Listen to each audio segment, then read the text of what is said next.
bakuna basinga abanene bakuna basinga baba ku bugali ne bavuga bino ng'ogyeko nafuya abalala olaba ne Museveni amba Bobi Wine naye aye Katonda wapuula lijepuula.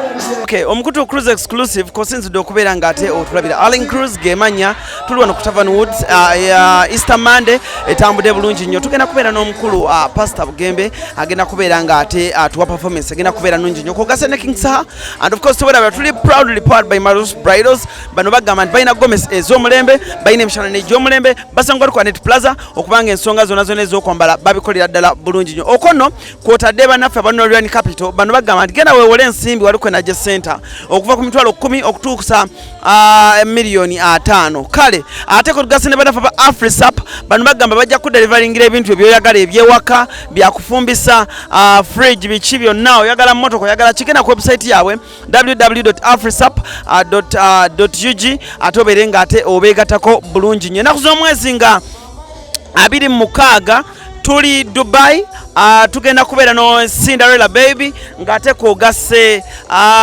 Mudra omukulu Cats UG akitadde mbulungi omukono ate tuli ku Chelsea Plaza e Dubai otugenda okubeera Abu Dhabi namwe mutulinde Alain namwe mutulinde so tujja mpola mpola kimu kamera kwali bulungi nnyo njagala okubanga essaawa zino zennyini tulaba performance ya Pastor Bugembe then batumala performance ya Pastor Bugembe tugende straight away tufune interview ya Pastor Bugembe ku Oluyimba olwatwali Banaku tovao Cruise exclusive gwe Mukutu kwoli bakuna basinga abanene bakuna basinga baba ku bugali ne bavuga bino ng'ogyeko nafuya abalala olaba ne Museveni amba Bobi Wine naye aye Katonda wapuula lijepuula bekiriko nakubuuza bevava munnaku amaonekanga olaba bomukibuga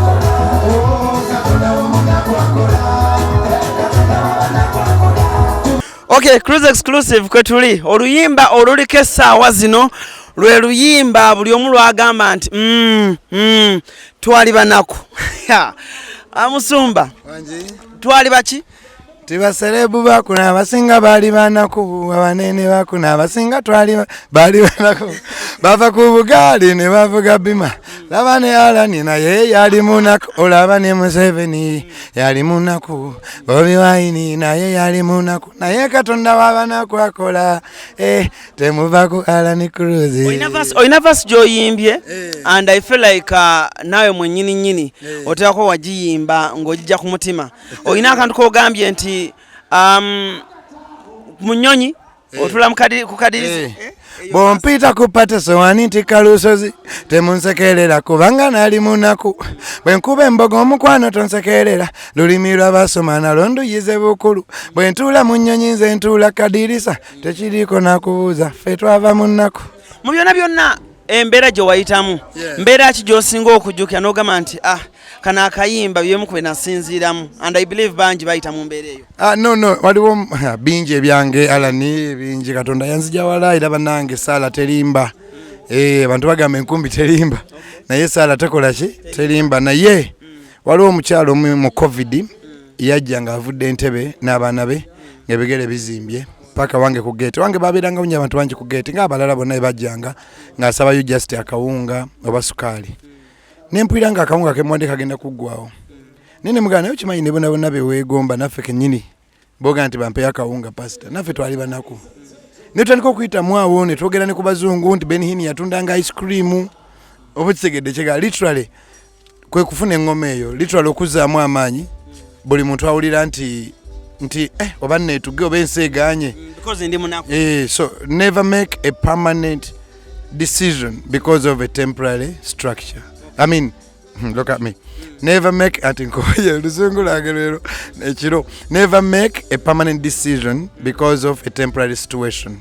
Ngudi managa kamfumbiro omusajja simwagala naye ayinza okunfunira essimu oba ayinza okunfunira. It's just temporary. So gumiikiriza ate akayimba kano kajjukiza n'aba kabi. Olumu olina kudda mu past yo okupiikinga strength okuyita mu present. Okitegedde n'owakabi gwe wegomba alina waayita naye olumu olina ozibiriza ogamba naye ojjukira gye nava Katonda yanzije yajja kumpisa ne wano. So lwafa Banaku ate lwabo abawulira nti bawangudde naye nga nabo lubajjukize Katonda gye yabajja bamwebaza. Navio ye wamulabako kwegamba olabika pastor walinga ku street naye nga Navio yo omulaba mukayimba akugamba okujjako Navio abala twali Yeah, Chisoka Mama Chigozi is my mother. Okay. Navio was my neighbor ne family ye bulu bageyo naye nga tuliawo. So Navio talabika Naku wadde nali naye Washington DC ng'omutunde butu anyirira ayina ebirabo nenga nayo notiyalaba Naku bangi nnyo bapita Sematimba waliwo group nnene nnyo batalaba Naku wadde. Naye nga be batono nnyo abasinga obungi bambi Mukama azaatunaaza koko. My last question in Kutogende. What keeps you mubaz okusigala ngo preaching a gospel and yet abalala bagamba nti omuntu omulokole obogenda okuyimba mu bbala like Bible tekikiriza but gwenga kozinkula emirundi mingi ojja mu bbala noyimba gospel ataba ne basanyuka. What keeps you going? Yes, each and every day. Ndowooza era Katonda yanfujjako dduso.